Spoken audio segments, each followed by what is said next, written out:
an enthusiastic welcome to the highlight of our event tonight, Senator Salma Ataullahjan.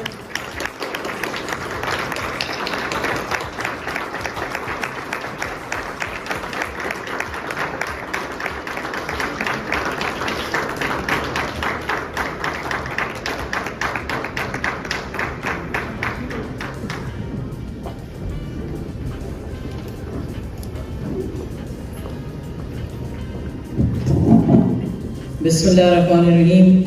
Assalamu alaikum.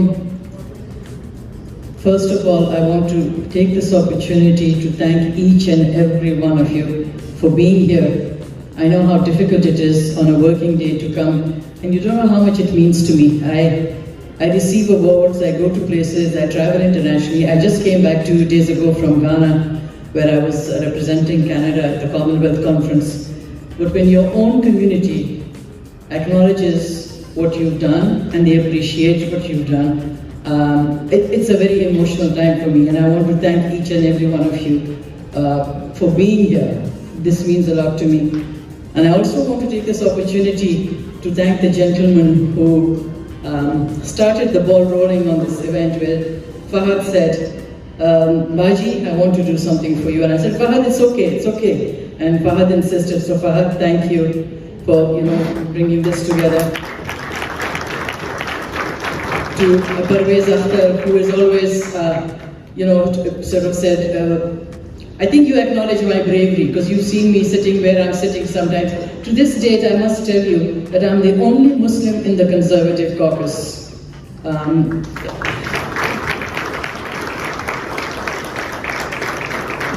want to thank Shah Faridi, I want to thank Haider Ali and Nadeem, who put the video together. I know you were in touch with Catherine all the time, and Catherine was telling me even at 3 o'clock, she said, yes, we were talking to each other. So thank you for taking the time. And I want to thank Ghazanfar and Faizan with the volunteers.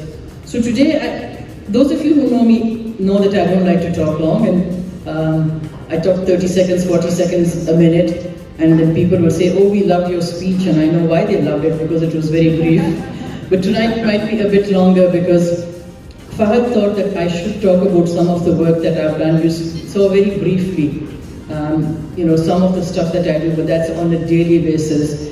When I spoke on Bill 21 in Quebec, which was forbidding women from wearing hijab, it was also forbidding Christians from wearing crosses, it was forbidden, and you couldn't wear any religious symbol.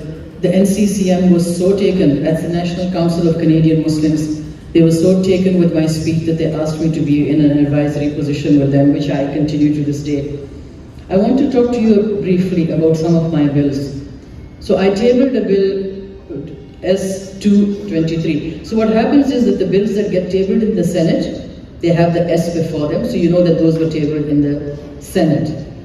And this bill was a collaboration with one of my colleagues, and we wanted to stop organ tourism.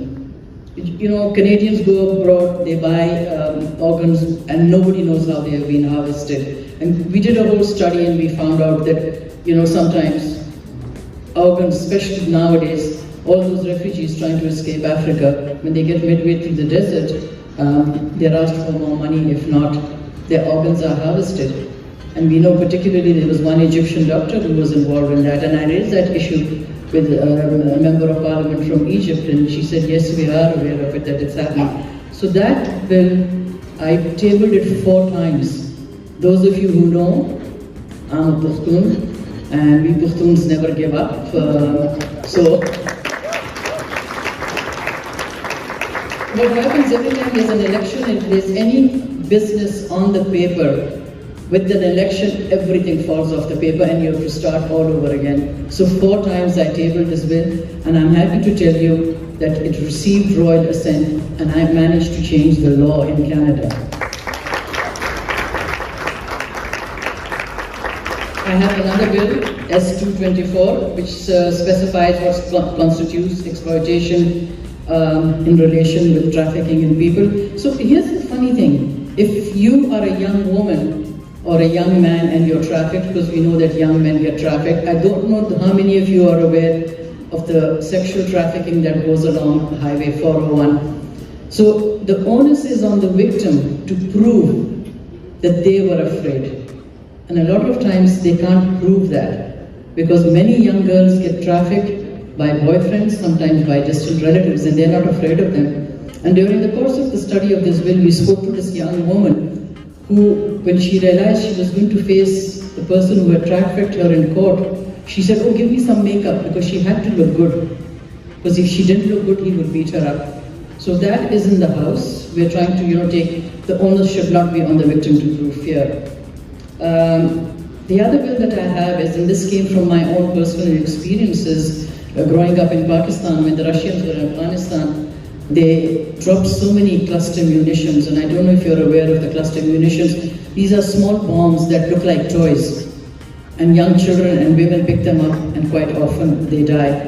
So I found out that there's certain financial institutions, Canadian financial institutions, which are investing in companies which still make cluster munitions. So I still have that bill. It's before the Foreign Affairs Committee. I have another bill, S2-2063, respecting the national strategy to combat human trafficking. S267, amending the criminal code, aggravating circumstances, evacuation order, emergency, which would mean that if you have floods or you have fire, we saw that in Alberta where there was floods, people would come and ransack and steal things. So we want to make that into a criminal offense. And then, so you're either the sponsor of the bill or then you're the critic, which means you look for flaws in the bill. And I will just briefly tell you, I'm critic on Bill S9, which is amending the Chemical Weapons Convention, S202, S208, 211 on forced labor and child labor, 214, which was establishing Mother Language Day. And when I spoke of how meaningful it is for me to have my mother tongue, Pukhto, and quite often I will get up and I will say Manana, or I will say a few words in Pashto in the Senate. And everyone, their mother tongue matters a lot. So that bill has passed. S214, that was the mother bill. S218, amending the Department for Women and Gender Equality Act. I do a lot of work on that. I'm the critic on respecting a national framework for fetal alcohol spectrum disorder. So besides that, I have represented Canada internationally. I used to head Inter-Parliamentary Union, the IPU, and I remember being in Doha and I'm meeting the Amir, and I said Salam Alaikum, Your Excellency, and he said, "And which country do you represent?" And I said, "I'm the head of the Canadian delegation." He was very, very surprised that here was a Muslim woman who was heading the Canadian delegation. I'm vice president currently because the head always has to be somebody from government. In the IPU, I did a report on maternal, newborn and child health, and 56 countries spoke to that. The IPU is 179 countries, and we're meeting around the 22nd of October in Angola, and I will be heading there too. And they liked the work that I did so much that they made me the maternal ambassador for newborn and child health. And the other role, probably one of the most difficult roles of my political career, was that the IPU has a committee of the Middle East. It's the only place where Israel and Palestine sit across the table and talk to each other. And I was asked to run for the presidency of that because they said, Senator Ataullahjan, you're one of the only candidate currently who's acceptable to Israel and acceptable to Palestine. I did that for 2 years, and they asked me that I could serve another term. So for 4 years, I was the president of the Middle East Committee, and we'd sit in the room and have dialogues. And I remember my Palestinian brother Azam, who would get very excited, get very upset, and and I'd say, let's engage in dialogue, let's engage in dialogue. And one day he got up and he got out of the room and he was walking very fast, and I was running after him and I was saying, Brother Azam, and he wasn't, he was just walking, and then somebody told him, she's calling you, and he turned and looked at me. And I said, Brother Azam, when was the last time a woman ran after you? And, he saw the funny side of that, and he came back. I have some great friendships that I have formed. I continue to work with the IPU, I continue to do my work with the Commonwealth. But the place where I have done my most important work is as chair of the Human Rights Committee. I have been on the Human Rights Committee for 13 years, and I've been the chair for the past 7 years. And when I found out that, I think we were in Halifax, and I saw this father with a 6-year-old boy, and he told me, you know, he's on the no-fly list. And I thought we need to look at that. So we did a study on that. When we had the Syrian refugees, I proposed a study on the resettlement of Syrian refugees. The women in Afghanistan, I was worried when Canada was getting ready to leave Kandahar, what was going to happen to the rights that they'd made. Deja vu, last year we were talking about the same thing. I'm just trying to remember all the studies that I have done, but the one on cyberbullying. I had to actually convince some of my senators who were a lot older, because this one senator, particularly, he's not alive anymore, may Allah bless him, he would say, but Senator Ataullahjan, we've looked at bullying. All you do is you get out into the yard and you duck it out and you hit each other and that's it. And I used to say, no, Senator. Cyberbullying now is like a prison sentence that follows you everywhere you go, to your home, to your school, it's everywhere. And we saw that we did have quite a few deaths by suicide because of the kids were being cyberbullied. And for the first time in the history of the Senate, we brought young people to the Senate of Canada, and they gave testimony. And I learned things. There was one redhead child, and he said, you know, we have Kick a Ginger Day. And I said, what does that mean? They said, it's one day where all the redhead kids don't go to school because all the others kick us. And I didn't see the logic of that. But here was this child who had red hair, and he'd go to school on a certain day. If he was there, he'd get kicked. And we had a psychologist on hand because we were worried when the children were telling us their stories. But the one study that I'm hoping will be my legacy piece is my study on Islamophobia. I found out that the most Muslims killed in a G7 country was Canada. And it's interesting when I say this to people, they say, oh, are you sure? Are you sure? And I say, well, just Google it. Google knows everything, and Google will let you know. We had 138 witnesses. We went to Vancouver, we went to Alberta, we went to the mosque where the shooting took place, and we spent 3 days here in Toronto. We went to mosques, we went to schools. So we had 138 formal witnesses. But we spoke to so many more, because every time we were in a mosque and we'd say, we're here, we're looking at Islamophobia, people would come and talk to us. And some of the places that were the hardest, Edmonton, where we went and the young women sat in front of us and they cried, because the black young Muslims who were wearing hijab, they were regularly kicked, they were spat on, the hijabs were pulled, and they were kicked to the ground. And I can tell you that most of the senators there were tearing up also, because to have people sitting there and telling you this happens to me because of my religion. We went to the Quebec Mosque, where the Imam took us and showed us every spot where the bodies, the 6 people who had been shot, where those bodies were lying. And he spoke of how the congregation stopped coming, because even though they tried to get the bloodstains out of the carpet, they couldn't get them out, and people stopped coming. We met some of the survivors. We heard about how the gun jammed when he tried to shoot this 9-year-old daughter of the Imam. And the federal government gave them $17,000, which wasn't even enough to cover the cost of that carpet. So next time you hear we're for Muslims, ask them the tough questions, please. We went to a school in Mississauga where we started talking to the young boys and girls, and they said, oh no, it doesn't happen to us, it doesn't happen to us. And we just needed one person to say, yes, it's happened to me. And then everyone came out with a story.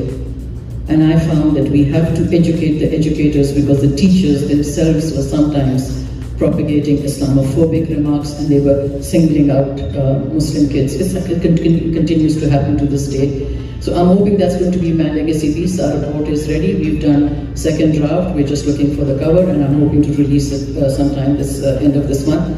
There's been a lot of interest on that. What else? I mean, there's so much I could talk about, but I think that's enough. And in the school, there was this one young man who said, Islamophobia, nobody ever dare say anything to me. And then he was the last one to speak. And he read a poem that he had written. And it just took our breath away.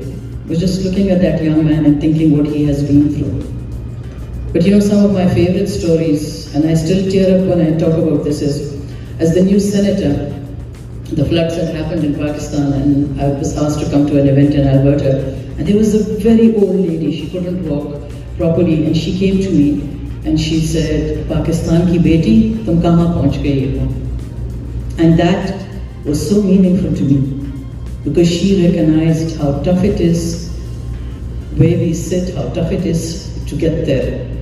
And I remember a colleague telling, not a colleague, somebody from my community, and here I'm talking about my Pashtun community, telling me when I wanted to run in 2008, very few of our men were even running, and here was a Muslim woman who wanted to run. And he said, Salma, you know, when you learn how to drive, you start off with a rickshaw or a cycle, and then you move up, and then you go to the big truck. And I said, well, don't you know Pashtun women? They start driving big trucks right away. So thank you. You know, I've worked on gender issues in the IPU. If you don't have a woman in the delegation, you lose a vote, and you're called, if you have successive meetings, you come without women in the delegation. Well, there's a lot of assemblies which didn't have women. Saudi Arabia didn't, but there was so much pressure from the IPU. They have women parliamentarians, brilliant women. But there's these small islands in the South Pacific, and when we brought them forward, I said, why don't you have women? And they said, oh no, but you know, we give them very important jobs. We let them do very important things, you know, so it's okay. So I said, what's the important thing you make them do? They said, we let them name our children. And I thought that was the funny thing. So anyway, thank you so much. Thank you for your love, and thank you for appreciating what I do. Thank you for being here. I can't thank you enough. I see some of my friends who are here, friends who supported me, friends like Cam, there's Farzana, who would come and walk with me 5 days a week when we were canvassing, Farida, who would give me advice, Myra and Asir, Afia and Safia and the husband. Thank you so much. I was very happy recently. What we did was, so May is Asia Heritage Month, and generally we do a big event. We've done many things for Pakistan, and this year we decided to host a Qawwali there. And Cam and Anila came, and Cam was supported me that too. And surprise, surprise, Pakistan was the only country that had an event there, and it was so popular that to this day the senators are asking me, are you going to be doing it again next year? And I say, well, I don't know. So you know what? Without your support, I am nothing. I stand on your shoulders. I get my strength from you. I learn from you. And I'm blessed to have a community that supports me. And I can't thank you enough. Thank you so much, and enjoy the evening. I always forget to thank my husband, Salim, who has stood by me, and my two daughters, Anushka and Shanze. Anushka, I know, is joining us. She teaches at Western, and she's on her way. And people always remind me, thank your family in the beginning because you'll forget in the end. So I almost forgot, but no, you know, I can do the work that I do. I don't know how many of you know, sometimes I go away on Sunday and come back on Friday, but most days I go Mondays and I come back on Friday. And I just came back from Ghana, and I'm heading to Angola, and I come back and I'm heading to Guyana. So, you know, if he didn't support me, I would not be able to do this work. So thank you for supporting me, Salim. Very much. Assalamu alaikum, good evening, bonsoir. You know, it is not every day that we get to celebrate 13 years of public service. And as someone who's been in public service for 5 years, I know the struggles, the challenges, and the sacrifices that one faces when being in the spotlight and being a politician. But that goes even further for women in politics. And today I'm the first female speaker. And I think that goes to show that even in a country like Canada, we still have work to do to ensure equality of representation. And what great role model we have in Senator Salma, who is a trailblazer for women of Pakistani descent, for women, for Canadian women to join politics and to be a voice for their community. And I know that Senator immigrated in 1980 from Pakistan, and I myself, I came in 2000, and both of us are dual citizens. I still hold my Polish passport, and I know Senator also holds her Pakistani passport. And why is that important?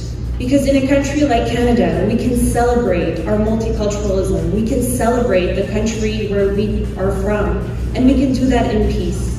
And in today's highly polarized world, that is something so special that we have as Canadians, and that we must hold close and we must cherish.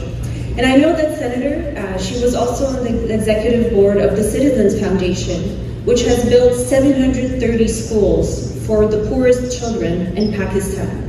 And she has also worked to eradicate polio in Pakistan. And why is that important? Who even thinks of polio here in Canada? We are so fortunate that in Canada we haven't had any polio since 1994. And it is something that we take completely for granted. You know, it is a disabling, life-threatening disease which affects the spinal cord, especially among young children. And so the fact that Senator has worked to eradicate this devastating disease in Pakistan is truly remarkable testament of her leadership. And I know she's worked on many other issues as well, issues affecting women and youth, working through the Human Rights Committee, where she sponsored a report on women's engagement in Afghanistan, and another one on cyberbullying of children. And why is that really important? You know, I know in this community and across Canada, children are so precious to all of us. And that is why we have to continue working hard to give good role models to our children. And I have heard from your community, especially from my Muslim Canadian friends, that our children, you know, especially in our educational system, we need to support them and we need to give them good role models. You know, we should be having story time with senators, story time with astronauts, story time with Nobel Prize laureates. And so thank you, Senator, for being that role model for our youth, for aspiring women politicians, and for being such a true trailblazer and a testament of 13 years of public service. So today, Senator, I wish you another 13 or even more. Congratulations. Thank you so much.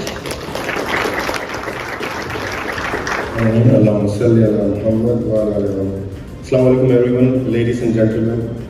I'm not a good speaker like Parvez Bhai and Nadeem, so I have wrote my speech basically. So first and foremost, I would like to extend my heartfelt gratitude to Salma Baji and to all of us for joining us here today, especially our distinguished guests, including Member of Provincial Parliament. Our guest came from Pakistan, from American Business Council, Babar Abbasi, who is the CEO of Hussain Marketing, Consul General of Pakistan, General Bajwa Saab, and spokesmen, doctors, engineers, media folk, police officers, barristers, lawyers, NCCM, and justice for all people and individuals from various sectors. We deeply appreciate your presence on this ordinary weekday, as you have graciously spared your valuable time to recognize the remarkable contribution of Salma Ataullahjan to our community. It is often that case that we came together to appreciate individuals only when they are no longer with us. However, today, we have the privilege of expressing our gratitude while Senator Salma is here among us. This is a testament to the importance of recognizing those who make a positive impact while they are actively contributing to our community. Allow me to provide a brief background on my personal experience with Salma Baji. When I became aware of the visa issue, which were causing significant delays of over 600 days for Pakistani students, I reached out to a few members of parliament, but unfortunately I received no response. It was then I decided to bring this issue to the attention of Salma Baji. Not only did she take immediate notice, but she also raised the issue twice in the Senate. I also want to express our gratitude to Pakistan Consulate and the Ministry of Foreign Affairs for this swift response. After Salma Baji raised the visa issue, a Canadian immigration delegation visited the Ministry of Foreign Affairs the very next day. By the grace of God, I had the opportunity to speak with the Ministry of Foreign Affairs and provide them with all the evidence regarding the extended visa processing time, and to persuade the Canadian delegation to open the visa office in Islamabad. Now still people are wondering why we have organized this event. I have always a profound appreciation for democracy, which I learned when I was in US, which is built upon the principle of accountability, check and balances. This event can be seen as a form of employee appreciation, where the employee are our senators, our MPP, MP, and we as a citizen are their employers. What set Canadian society apart is our ability to assess the performance of our elected representative through various websites such as Our Commons, OLA, and SenateCanada.ca. I want to tell everyone, we still have the issue of Pakistani student rejection rate, which is much higher than any other country. Secondly, there are so many frauds issues going on in the community nowadays, which I'm working with RCMP, so you guys can contact me if you guys need any advice on that. And RCMP will be launching their website, an official website, next February or March. I hope to lay the foundation through this event, encouraging all of us to actively appreciate the good work done by these representatives by visiting 3 websites that I told you about. By doing so, we can motivate others and promote a culture of accountability and recognition. I would request all the audience to promote events like this in the future, so we can appreciate our Senator, MP, and MPP, which will help us. So in conclusion, I want to thank everyone who are here. I know it was a short notice, but thank you everyone, and thank you Salma Baji for all your hard work. Rahim, Honourable Senator Salma Ataullahjan Sahiba, respected members of Parliament, ladies and gentlemen, this is my sole honor and privilege this evening to join you all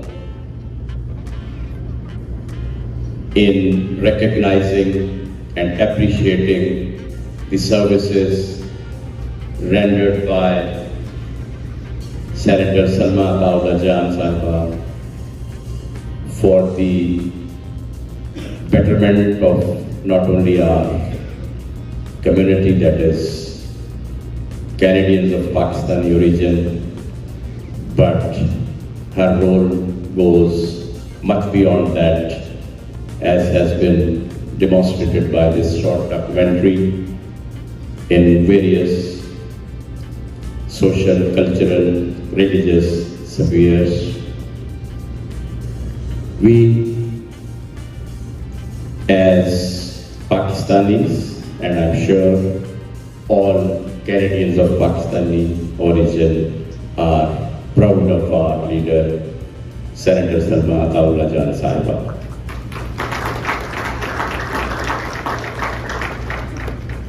And let me take this opportunity to mention here that Senator Salma Ataullahjan is recipient of the prestigious Pakistani Civil Award known as Sitara-e-Pakistan.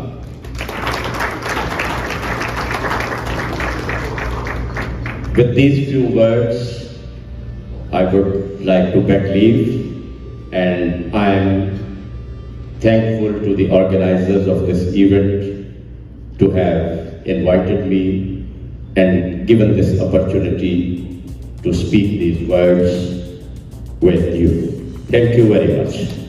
Thank you very much. I would like to thank the organizers for putting together such a nice event.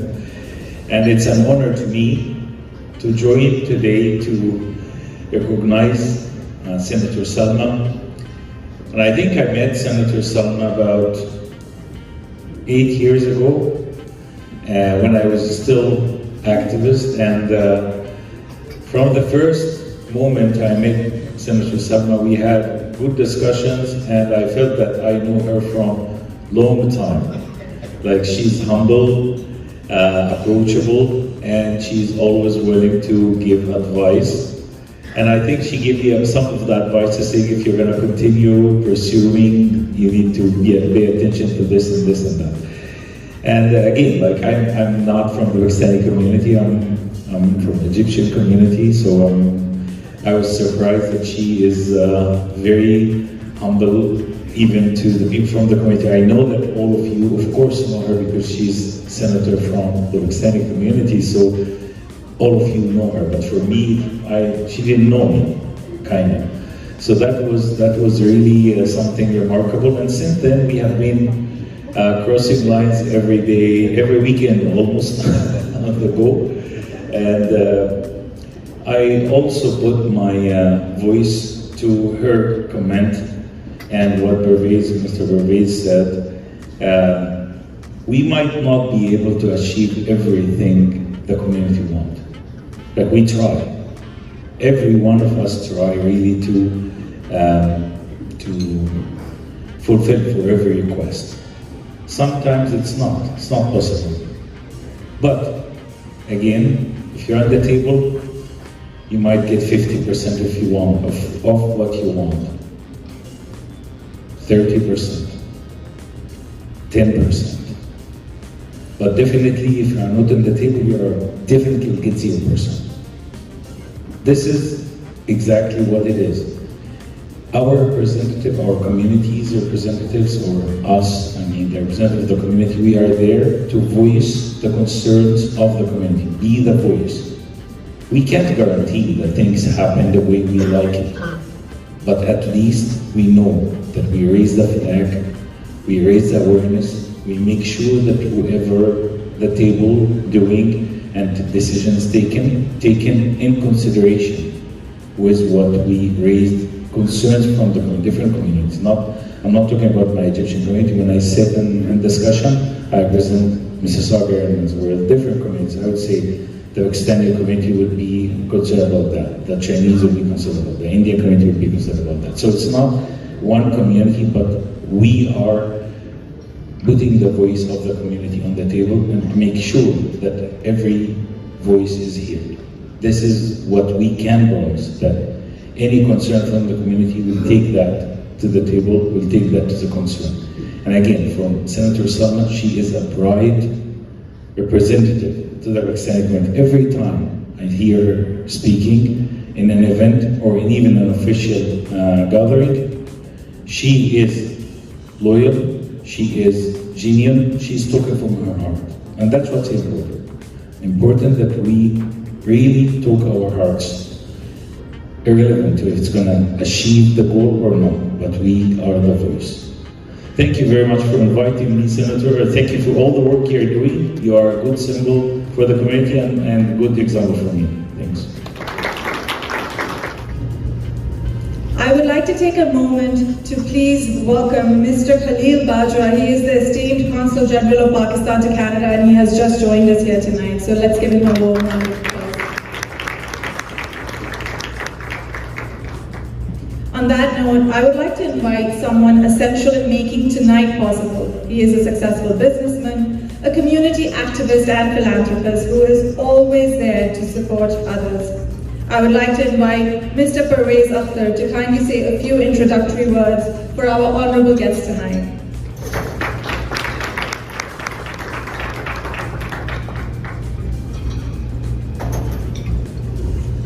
Bismillahirrahmanirrahim.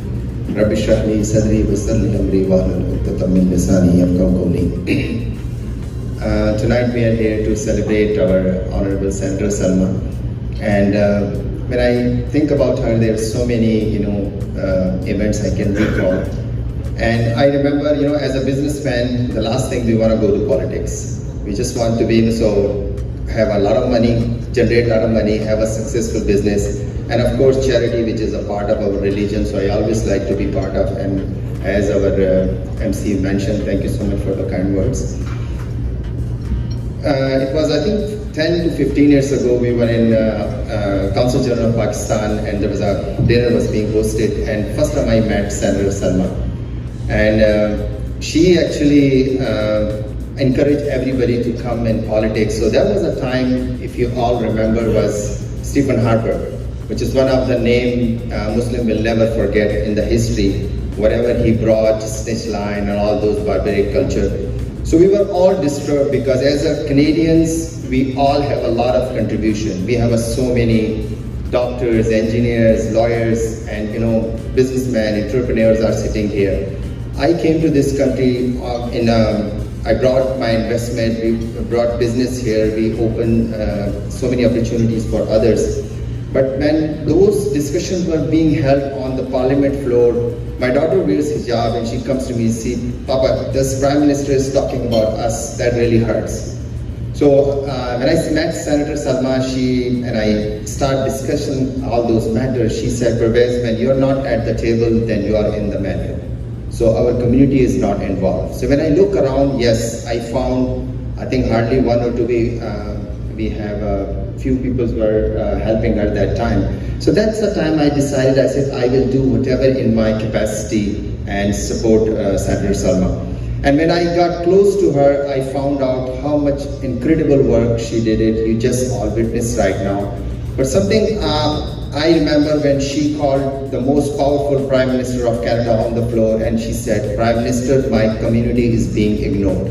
And that was a big word, you know, and after that, Prime Minister changed his tone. And I remember the first time in history when they opened the doors of 24th Sussex Prime Minister House, where I see Ken Siddiqui sitting here. He was also with me, and we had an open discussion on the Prime Minister House. They removed all their furniture, we prayed the Maghrib prayer there, so that was a big achievement. But after that, one after another, when the flood in Pakistan, immigration issue, so many things. And recently on Islamophobia, I think this slide is not enough to mention what this incredible woman has done. She went to across the board in this country with so many senators, and I had opportunity to go with her to Islam Mosque, and she brought all those senators. And I think that's the real world as a Muslim. We all have our basic duty is dawah. And dawah is not that, you know, you just go and say Allahu Akbar and, you know, just show with your character. So show with your values, because we are blessed to be a Muslim. We have so much to show. So she walked in with those all Canadian white people, and then she talked about Islam, and she mentioned how much problems our kids are facing as a community, as an institute, as a businessman. So all this work sorry to say, Senator, I have to mention you were being through some personal, you know, health issue, and she was despite that, she was just fighting. So one day I was speaking to her, I said, Senator, does community know that how much you do? So she said, you know what, Pervez, I don't do for anyone, I do for sake of Allah. And Allah has His promise, a small sin or small good deeds He will never hide from the people. And today gathering is a witness. And you know, thank you so much, Fahad, Shafaridi, and Nadeem Bhai. I was here for a week. I think 2 weeks ago there was a charity event going on, and I was walking out. So these gentlemen approached me and said, Pervez Bhai, we all would like to honor Senator Salma. I said, man, that's a highlight of tonight, you know, because that's what I wanted to do for a long time. But thank you so much for coming up, and you know, this is called community building. We have all the stars sitting here, you know, we have our Council General Sahab here, and Council General Sahab, this community we have a full of stars, you know, we have MPs sitting here, Sharif Sabavi, you know, Natalia. These are the people, they are always there for our community. So all we need to unite. You know, we are blessed to be a Muslim. Allah says in the Surah Hujurat that, you know, the believers are part, they are brothers. And brothers, they always elevate each other. They always try to make settlements between your brothers. So this is all we need to be a community, and inshallah, there is so many success for us. Whatever happening in this world today, it's very painful. There's so many children, so many women are being targeted right now. But it's, you know, there was a time when Muslims were holding the robe of Allah, and we were ruling from India to Spain and whole world. But today we left the robe of Allah. So we need to be united. We have to be together. And inshallah, you know, we will be successful. Thank you so much. Thank you everyone. Welcome all guests here tonight. Consul General Khalil Bajwa Sahab, Senator Salma Ataullahjan Sahiba, Pervez, Sharif Swati, and Natalia, and all other guests tonight here. I just want to welcome everyone, and here I'm going to, everyone is talking about Salma ji, and we know that what she did, but that's important that we talk about the guest also, as well as our sponsors. It's very important to talk about sponsors also who are helping us to make this event possible. So We have a Parvez Akhtar Saab here. Please give a big round of applause for their support. We have Adnan Alvi Saab here, who is running a financial business, and please give a big round of applause. He's very big company, a financial company, and he's really going extra mile to support the community. Thank you very much. Mr. Mahmood Ali is here, who came forward to support us. Thank you very much, Mahmood bhai. Then Mr. Shah Faridi, he has also support to make this even possible. Thank you, Shah Faridi sir.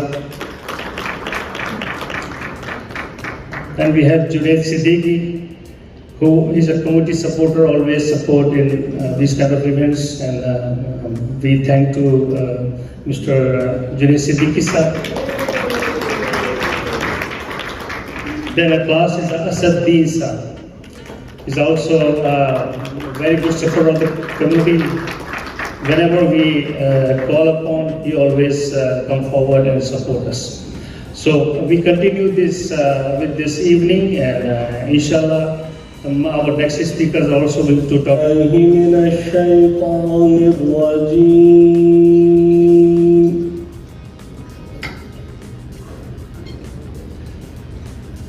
بسم الله الرحمن الرحيم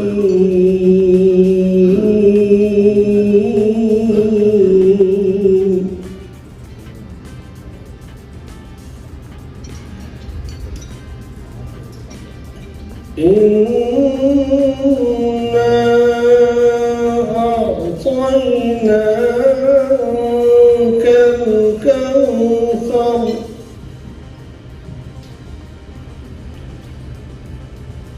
فصل لربك وانحر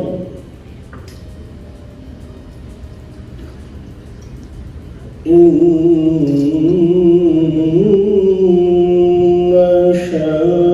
شانئك هو الأبتر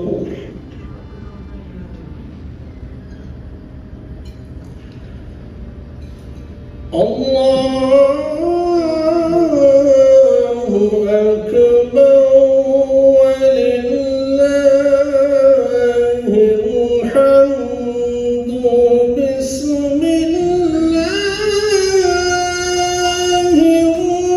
الرحمن الرحيم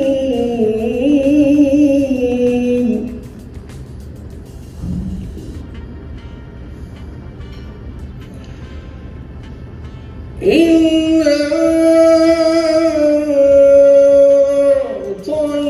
أعطيناك الكوثر فصل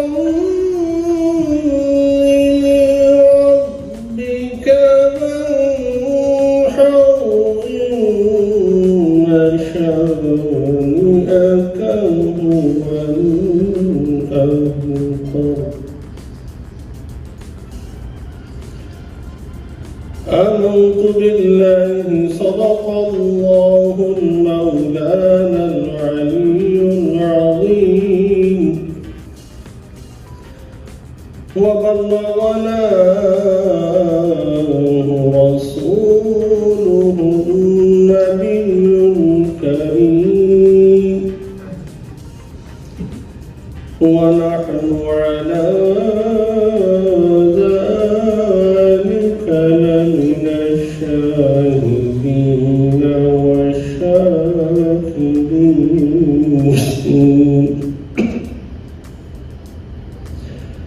In the name of Allah, the most merciful, the most beneficent. Indeed, we have bestowed upon you an infinite abundance, every kind of superiority, bliss, and bounty. So pray to your Lord and offer sacrifice, a token of gratitude. Indeed, your enemy will remain childless, and his race will be cut off. وَمَا عَلَيْنَا إِلَّا الْبَلَاغُ الْمُبِينُ.